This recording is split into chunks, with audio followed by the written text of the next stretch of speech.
যেই যুবককে এক এক করে 3টি এলাকা থেকে আমি তাড়িয়ে দিয়েছি, এই যুবক আল্লাহর ওলি হয় কিভাবে? এই যুবককে দেখার সাথে সাথে পয়গম্বর মুসা আলাইহিস সালাতু ওয়াস সালাম তিনি সিজদায় লুটে পড়ে আল্লাহ তাআলাকে বলতেছে, ওগো আল্লাহ, আপনার আদেশে আমি একটি নয়, দুইটি নয়, তিনটি এলাকা থেকে এই পাপী ব্যক্তিকে, গুনাহগার ব্যক্তিকে আমি তাড়িয়ে দিয়েছি। এমন ব্যক্তি আপনার বন্ধু হলে কিভাবে? এ কথা বললে পরে আল্লাহ রাব্বুল আলামিন পয়গম্বর মুসা আলাইহিস সালাতু ওয়াস সালামকে জানায়া দিলেন, আমার বান্দা খাঁটি দিলে এমনভাবে তওবা করেছে, আমি আল্লাহ রাব্বুল আলামিন আমার বান্দার জীবনের গুনাহ খাতাগুলি মাফ করে দিয়ে আমার বান্দাকে আমার ওলি বানায়া নিয়েছি। সুবহানাল্লাহ। শুধু বান্দার গুনাহই ক্ষমা করেন না, আল্লাহ রাব্বুল আলামিন বান্দার উপরে এতটা খুশি হন, তওবাকারী বান্দার উপরে এই পরিমাণ খুশি হন, আল্লাহ তাআলা খুশিতে আত্মহারা হয়ে যায়। মুসলিম শরীফের হাদিসের মধ্যে আছে, পয়গম্বর ঘোষণা করেন, আল্লাহর এক বান্দা মরুভূমির মধ্য দিয়ে তিনি পথ চলতেছিলেন, দীর্ঘ সফর করতেছিলেন। তিনি একটি উটের মধ্যে ছিলেন, যেই উটের উপরে তার খাবার দাবার ছিল। আল্লাহর এই বান্দা পথ চলতে চলতে চলতে যখন ক্লান্ত হয়ে যায়, আল্লাহর এই বান্দা তার উটকে একটি গাছের সাথে বেঁধে রাখলেন, আর আল্লাহর বান্দা উট থেকে নেমে ওই গাছের ছায়ার মধ্যে আশ্রয় নিলেন। ক্লান্ত শরীরে আল্লাহর বান্দা দীর্ঘক্ষণ পর্যন্ত ঘুমায়া রইলেন। ঘুম থেকে উঠে দেখতেছে সেখানে আর তার খাদ্য বস্তু ওয়ালা যে উটটি ছিল, ওই উটটি আর সেখানে নাই। বনি আদম বলতেই গুনাহগার, তার কারণ হলো আল্লাহ রাসূল হাদিসের মধ্যে বলেন, কুল্লু বানি আদম খাত্তাউন, সকল বনি আদম হলো গুনাহগার। আর এই গুনাহ নিয়ে মৃত্যুবরণ করলে আল্লাহ ইচ্ছা করলে আপনাকে আমাকে জাহান্নামের আগুন দিয়া জ্বালাইতে পারে। পারেন কি পারে না? কি বলেন? পারে। অথচ আমরা সবাই চাই জান্নাতে যেতে। তো কিভাবে আপনি আমি আমরা সকলে জাহান্নামের ভয়ঙ্কর শাস্তি থেকে বেঁচে জান্নাত লাভ করতে পারি? এই বিষয়ে আল্লাহ রাব্বুল আলামিন সূরাতুত তাহরিমের 8 নং আয়াতের মধ্যে মানব জাতিকে আল্লাহ তাআলা জানিয়ে দিয়েছেন। আল্লাহ রাব্বুল আলামিন ঘোষণা করেন, ইয়া আইয়ুহাল্লাযীনা আমানু তুবু ইলাল্লাহি তাওবাতান নাসুহা عسى ربكم أن يكفر عنكم سيئاتكم ويدخلكم جنات। আল্লাহ রাব্বুল আলামিন বলেন, হে আমার বান্দা বান্দীগণ, তোমরা আমি আল্লাহ তাআলার দরবারে খাঁটিভাবে তওবা করো, তাওবায়ে নাসুহা তোমরা করো। আর যদি তোমরা খাঁটিভাবে তওবা করতে পারো, তাহলে আল্লাহ রাব্বুল আলামিন তোমাদের জীবনের গুনাহ খাতা মাফ করে দিয়ে আল্লাহ রাব্বুল আলামিন তোমাদেরকে জান্নাতের মধ্যে দাখিল করে দিবেন। সুবহানাল্লাহ।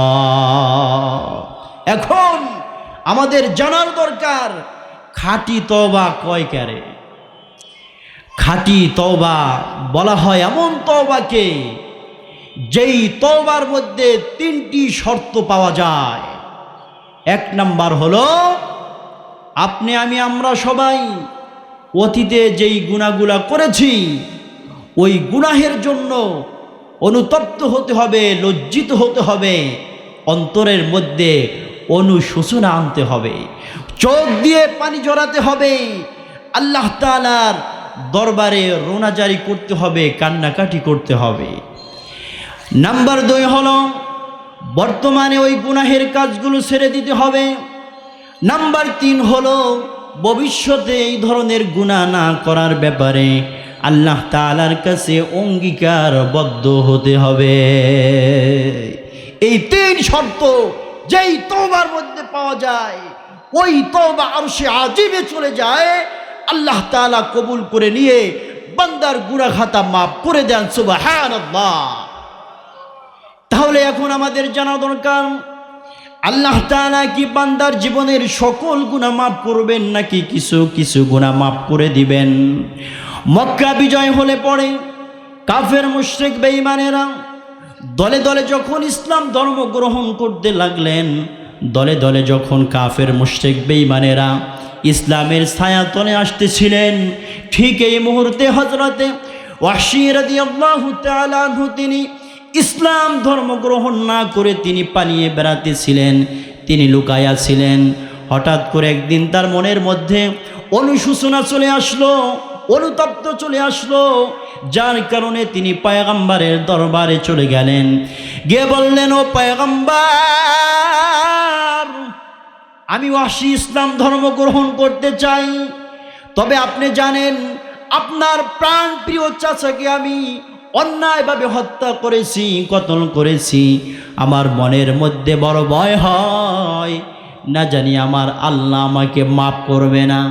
তবে আমি আপনার হাতে হাত রেখে ইসলাম ধর্ম গ্রহণ করতে চাই, তবে একটি শর্ত হলো আল্লাহ রাব্বুল আলামিন যে আমাকে মাফ করে দিবেন, আল্লাহ তাআলা যে আমাকে ক্ষমা করে দিবেন, এই ব্যাপারে যতক্ষণ পর্যন্ত আয়াত নাজিল না হবে অতক্ষণ পর্যন্ত আমি ওয়াহশী ইসলাম ধর্ম গ্রহণ করতে রাজি না। ওয়াহশীর জবান থেকে যখন নাকি এই কথা শুনলেন, এই কথা শোনার সাথে সাথে আল্লাহ রাসূল সাল্লাল্লাহু আলাইহি ওয়াসাল্লাম উম্মতের কান্ডারি নবী তিনি পেরেশান হয়ে গেলেন, বারবার আসমানের দিকে তাকায়। পেরেশানি অবস্থা যখন আল্লাহ রাসূলের কাছ থেকে প্রকাশ পেল, সাথে সাথে আল্লাহ রাব্বুল আলামিন আসমান থেকে জিবরাইল আলাইহিস সালাতু ওয়াস সালামকে আয়াত নিয়ে পাঠায়া দিলেন। আয়াত নাজিল হয়ে গেল। আল্লাহ রাসূলকে বলা হলো, আপনি ওয়াহশীকে আয়াতগুলি তেলাওয়াত করে শুনিয়ে দেন।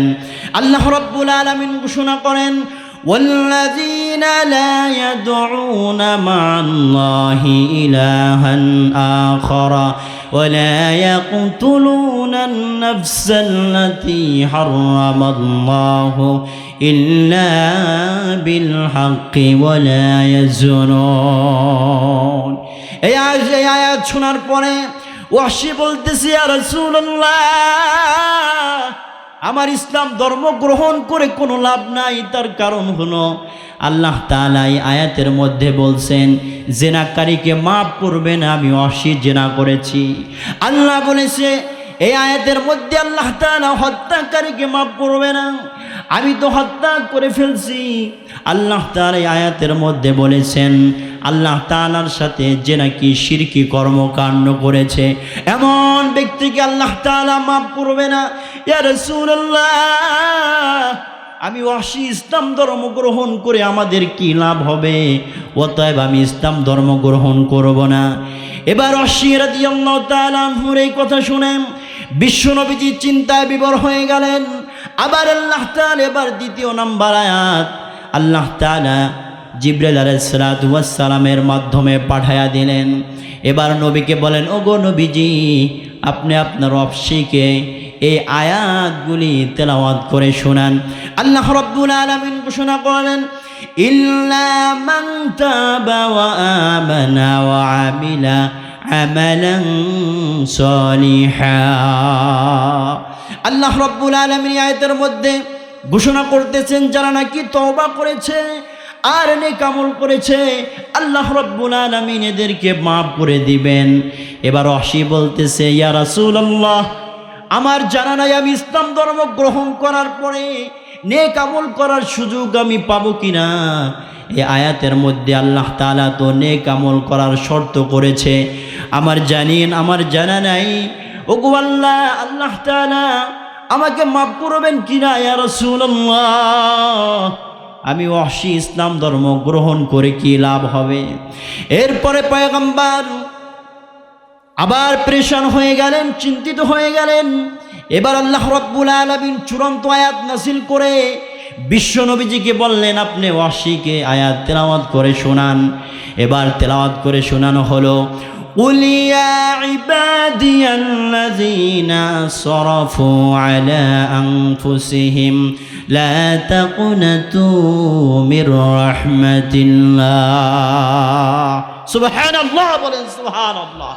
আল্লাহ তাআলা ওয়াহশীকে জানাই দিলেন, ওগো ওয়াহশী, দুনিয়াতে তুমি যত গুনাহ করো না কেন, আর নিজেদের উপর যত জুলুম অবিচার করেছো না কেন, তুমি কখনো দিন আল্লাহ তাআলার রহমত থেকে নৈরাশ হয় না। তুমি যদি তওবা করতে পারো, আল্লাহ রাব্বুল আলামিন তোমার তামাম জিন্দেগির গুনাহ খাতা আল্লাহ তাআলা মাফ করে দিবেন। সুবহানাল্লাহ। সাথে সাথে ওয়াহশী রাদিয়াল্লাহু তাআলা আনহু তিনি ইসলাম ধর্ম গ্রহণ করলেন। আর তার এই সুসংবাদ সাহাবায়ে কেরাম শোনার পরে সাহাবায়ে কেরাম বলতেছেন, ইয়া রাসূলুল্লাহ, এই ধরনের সুযোগ কি শুধুমাত্র ওয়াহশীর জন্যে নাকি সকল মুসলমানের জন্যে? পয়গম্বর জানায় দিলেন, না না, এই সুযোগ আল্লাহ রাব্বুল আলামিন সকল মুসলমানদের জন্যে করে দিয়েছেন। সুবহানাল্লাহ। যারা নাকি খাঁটি তওবা করবে, আল্লাহ রাব্বুল আলামিন তাদের জীবনের গুনাহ খাতা মাফ করে দিয়ে এই সকল মানুষদেরকে আল্লাহ তাআলা তাদের বন্ধু বানায় নেয়, আর তাদের জীবনের গুনাহ খাতাগুলি আল্লাহ তাআলা নেকি দ্বারা পরিপূর্ণ করে দেয়। সুবহানাল্লাহ। বনি ইসরাইলের জামানায় একজন পাপীর সুসংবাদ, একজন পাপীর ব্যাপারে পয়গম্বর মূসা আলাইহিস সালাতু ওয়াস সালামের কাছে দেওয়া হলো, আর তার কাছে অভিযোগ করা হলো, আমাদের সমাজে এমন একজন যুবক আছে যেই যুবকের জীবনে কোনো গুনাহ কাজা নাই। আমাদের বড় ভয় হয় ওই ব্যক্তির কারণে হয়তো আমরা গ্রামবাসী, এলাকাবাসী আল্লাহ তাআলার গজবের কারণে আমরা হয়তো ধ্বংস হয়ে যেতে পারি। অতএব গো পয়গম্বর মূসা, আপনি তো আপনার প্রভুর সাথে কথা বলেন, অতএব আপনি আপনার প্রভুর কাছে বলেন আল্লাহ তাআলা যেন আযাব গজব দিয়ে এমন ব্যক্তিকে ধ্বংস করে আমাদেরকে মুক্ত করে দেয়। এখন ওই যুবকের ব্যাপারে পয়গম্বর যখন আল্লাহ তাআলার কাছে ফরিয়াদ করলেন, ফরিয়াদ করার পরে এবার আল্লাহ তাআলা বললেন, ওগো মূসা, ওই যুবককে ওই এলাকা থেকে বের করে দাও। ওই যুবক যদি ওই এলাকার মধ্যে থাকে, ওই যুবকের অপকর্মের কারণে আমি পুরো এলাকাবাসীকে ধ্বংস করে দিব। এবার ওই সংবাদ পৌঁছানো হলে পরে ওই যুবককে ওই এলাকা থেকে বাহির করে দেওয়া হয়। এবার আল্লাহর বান্দা দ্বিতীয় একটি এলাকার মধ্যে কি আশ্রয় নেই। আল্লাহ রাব্বুল আলামিন পয়গম্বর মূসার কাছে পুনরায় আবার ওহী পাঠিয়ে জানিয়ে দিলেন, ওই যুবক ব্যক্তি যদি দ্বিতীয় এলাকার মধ্যে অবস্থান গ্রহণ করে, অবস্থান নেয়, তাহলে ওই ব্যক্তির কারণে আমি পুরা গ্রামবাসীকে আমি ধ্বংস করে দিব।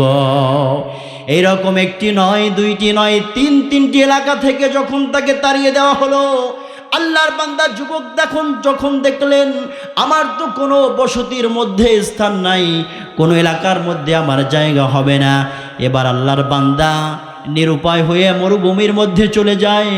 মরুভূমির মধ্যে যাওয়ার পরে এবার আল্লাহ তাআলার বান্দা চিন্তা করতেছে, হায় হায়, দুনিয়ার সকল মানুষ আমাকে তাড়াইয়া দিছে, কিন্তু আমার আল্লাহর রহমত হয়তো আমার থেকে বিচ্ছিন্ন হবে না, আল্লাহ তাআলা হয়তো আমাকে তাড়িয়ে দেবে না।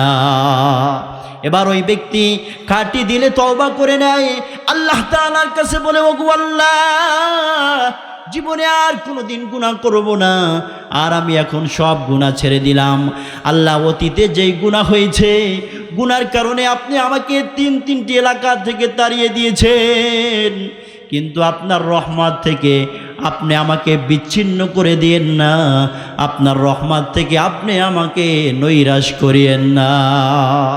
এই তওবা করার সাথে সাথে আল্লাহর বান্দার তওবা যখন কবুল হয়ে যায়, আল্লাহ রাব্বুল আলামিন আল্লাহর বান্দার জীবনের গুনাহ খাতা মাফ করে দিয়ে তার জীবনের গুনাহগুলোকে আল্লাহ তাআলা নেকি দ্বারা পরিপূর্ণ করে দিয়েছেন। সুবহানাল্লাহ।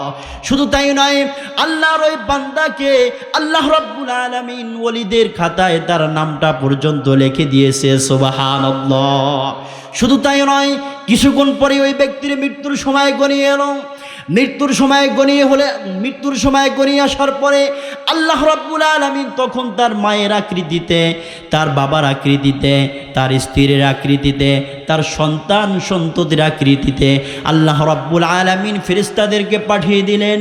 এবার যখন নাকি আল্লাহর বান্দা মরুভূমির মধ্যে শুয়ে আছে, আর কিছুক্ষণ পরেই যখন আল্লাহর বান্দা দেখতে পাইলেন তার ডান পাশে বাম পাশে সামনে পিছনে তার নিকটতম আত্মীয় স্বজনগুলো সেখানে উপস্থিত হয়ে গেল। আল্লাহর বান্দা তখন খুশিতে আত্মহারা হয়ে গেল। সুবহানাল্লাহ। শুধু তাই নয়, আল্লাহ রাব্বুল আলামিন তার এই খুশি মুহূর্তে এই তার হাসি উজ্জ্বল চেহারার মধ্য দিয়ে আল্লাহ রাব্বুল আলামিন মালাকুল মউতকে বলল, যাও যাও, আর তুমি দেরি কইরো না। তার এই সুখময় পরিস্থিতির মধ্য থেকে, তার সুখময় অবস্থার মধ্য থেকে আল্লাহ তাআলার বান্দা আমার প্রিয় হয়ে গেছে, অতএব তুমি তার জানটা কবজ করে নিয়ে আসো। সুবহানাল্লাহ। জানটা কবজ করে নিয়ে যাওয়ার পরে এবার আল্লাহ রাব্বুল আলামিন পয়গম্বর মূসা আলাইহিস সালাতু ওয়াস সালামকে জানাই দিলেন, ও গো পয়গম্বর মূসা, অমুক মরুভূমির মধ্যে আমার এক বন্ধুর মৃত্যু হয়ে গেছে, যাও তুমি আর দেরি করো না, তার কাফন দাফনের সুব্যবস্থা করো। এবার পয়গম্বর মূসা আলাইহিস সালাতু ওয়াস সালাম তার এলাকার লোকজনকে নিয়ে মরু প্রান্তরে চলে আসে। এসে দেখতেছে তো ওই যুবক তো কোনো আল্লাহর ওলি হতে পারে না, যেই যুবককে এক এক করে 3টি এলাকা থেকে আমি তাড়িয়ে দিয়েছি। এই যুবক আল্লাহর ওলি হয় কিভাবে? এই যুবককে দেখার সাথে সাথে পয়গম্বর মূসা আলাইহিস সালাতু ওয়াস সালাম তিনি সিজদায় লুটে পড়ে আল্লাহ তাআলাকে বলতেছে, ওগো আল্লাহ, আপনার আদেশে আমি একটি নয়, দুইটি নয়, 3টি এলাকা থেকে এই পাপী ব্যক্তিকে, গুনাহগার ব্যক্তিকে আমি তাড়িয়ে দিয়েছি। এমন ব্যক্তি আপনার বন্ধু হলে কিভাবে? এ কথা বললে পরে আল্লাহ রাব্বুল আলামিন পয়গম্বর মূসা আলাইহিস সালাতু ওয়াস সালামকে জানায়া দিলেন, আমার বান্দা খাঁটি দিলে এমনভাবে তওবা করেছে, আমি আল্লাহ রাব্বুল আলামিন আমার বান্দার জীবনের গুনাহ খাতাগুলি মাফ করে দিয়ে আমার বান্দাকে আমার ওলি বানায়া নিয়েছি। সুবহানাল্লাহ। শুধু বান্দার গুনাহই ক্ষমা করেন না, আল্লাহ রাব্বুল আলামিন বান্দার উপরে এতটা খুশি হন, তওবাকারী বান্দার উপরে এই পরিমাণ খুশি হন, আল্লাহ তাআলা খুশিতে আত্মহারা হয়ে যায়। মুসলিম শরীফের হাদিসের মধ্যে আছে, পয়গম্বর ঘোষণা করেন, আল্লাহর এক বান্দা মরুভূমির মধ্য দিয়ে তিনি পথ চলতেছিলেন, দীর্ঘ সফর করতেছিলেন। তিনি একটি উটের মধ্যে ছিলেন, যেই উটের উপরে তার খাবার দাবার ছিল। আল্লাহর এই বান্দা পথ চলতে চলতে চলতে যখন ক্লান্ত হয়ে যায়, আল্লাহর এই বান্দা তার উটকে একটি গাছের সাথে বেঁধে রাখলেন, আর আল্লাহর বান্দা উট থেকে নেমে ওই গাছের ছায়ার মধ্যে আশ্রয় নিলেন। ক্লান্ত শরীরে আল্লাহর বান্দা দীর্ঘক্ষণ পর্যন্ত ঘুমায়া রইলেন। ঘুম থেকে উঠে দেখতেছে সেখানে আর তার খাদ্য বস্তু ওয়ালা যে উটটি ছিল ওই উটটি আর সেখানে নাই। আল্লাহর বান্দা তিনি চিন্তা করতেছে, হায় হায়, আমি অনেক দূর থেকে সফর করে আসছি, অনেক দূরে যাব, এই মরুপ্রান্তরে কোনো খানা পিনার ব্যবস্থা নাই, এইখানে আমার বাহন হারাইয়া গেছে, যে বাহনের উপর আমার খানা পিনা সব কিছু ছিল, এখন না আমি বাড়িতে যেতে পারবো, না আমার সফরের গন্তব্যে যেতে পারবো, না আমার খাবার দাবারের কোনো ব্যবস্থা হবে, এখানেই তো আমার মৃত্যুবরণ করতে হবে। আল্লাহর বান্দা দীর্ঘক্ষণ পর্যন্ত মরুভূমির মধ্যে তার রসদপত্রওয়ালা উটটিকে দীর্ঘ সময় পর্যন্ত খুঁজতে থাকলেন। খুঁজতে খুঁজতে যখন এক পর্যায়ে গিয়ে আর খুঁজে পেল না, খুঁজে না পাওয়ার পরে এবার আল্লাহর বান্দা চিন্তা করলেন, আমার যেহেতু মৃত্যুবরণ করতেই হবে, অতএব আর হাঁটা চলা করে আর কোনো লাভ নাই।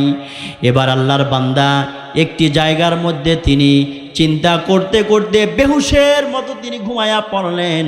ঘুম থেকে উঠা দেখে খাদ্যওয়ালা বস্তুওয়ালা খাদ্য দ্রব্যওয়ালা যে উটটি ছিল, ওই উটটি আল্লাহর বান্দার পাশে দাঁড়িয়ে আছে। সুবহানাল্লাহ।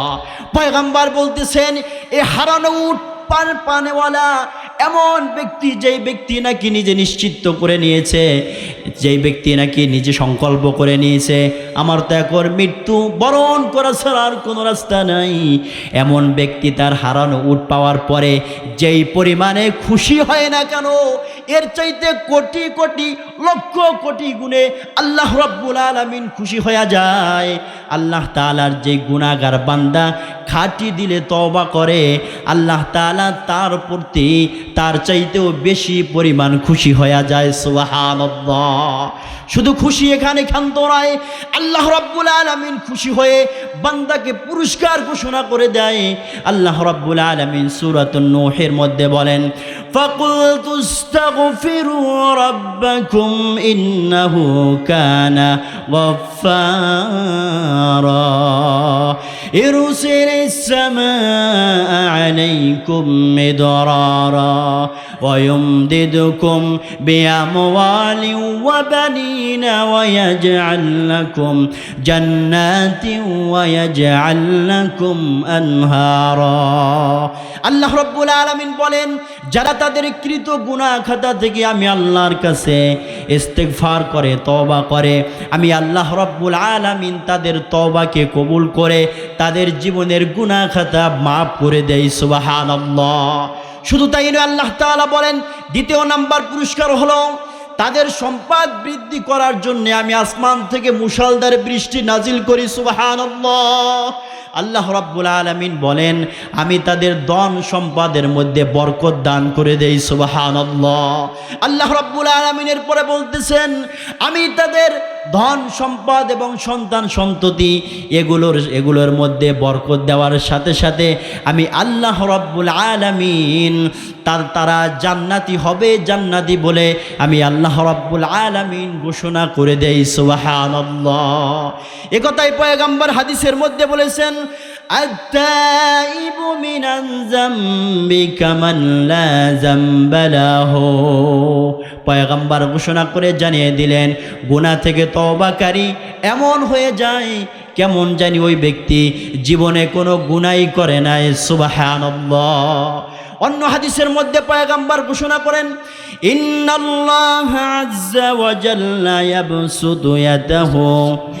ইয়াবসুতু ইয়াদাহু বিল-লাইলি লিয়াতুবা মুসিউন নাহার ওয়া ইয়াবসুতু ইয়াদাহু বিন-নাহারি লিয়াতুবা মুসিউল লাইল হাত্তা তাতলুআশ শামসু মিন মাগরিবিহা। পয়গম্বর বলেন আল্লাহ রাব্বুল আলামিন তার গুনাহগার বান্দাদেরকে ক্ষমা করার জন্যে সকাল থেকে নিয়ে সন্ধ্যা পর্যন্ত, সন্ধ্যা থেকে নিয়ে ফজর পর্যন্ত ক্ষমার হাতকে প্রসারিত করে রাখেন। আমার বান্দা কখন আমার কাছে তওবা করে আর মাপ চায়, আমি আল্লাহ রাব্বুল আলামিন সাথে সাথে আমার বান্দাকে মাফ করে দিব। সুবহানাল্লাহ, সুবহানাল্লাহ। আল্লাহ রাব্বুল আলামিন আমাদের तमाम জিন্দেগীর গুনাহ খাতা থেকে আল্লাহ রাব্বুল আলামিনের কাছে ক্ষমা চেয়ে মাপ চেয়ে রোনাজারি করে আল্লাহ তাআলার কাছ থেকে যেন আমরা জীবনের গুনাহ খাতার মাপ নিতে পারি, আল্লাহ তাআলা যেন আমাদেরকে মাপ করে দেয়। এই মাহফিলের ময়দান থেকে আমরা যেন সকলে বেগুনা মাসুম হয়ে বাড়িতে ফিরে যেতে পারি, আল্লাহ তাআলা আমাদের সকলকে তৌফিক দান করেন। সকলে বলি আমিন। ওয়া আখির দাওয়ানা আলহামদুলিল্লাহি রাব্বিল আলামিন।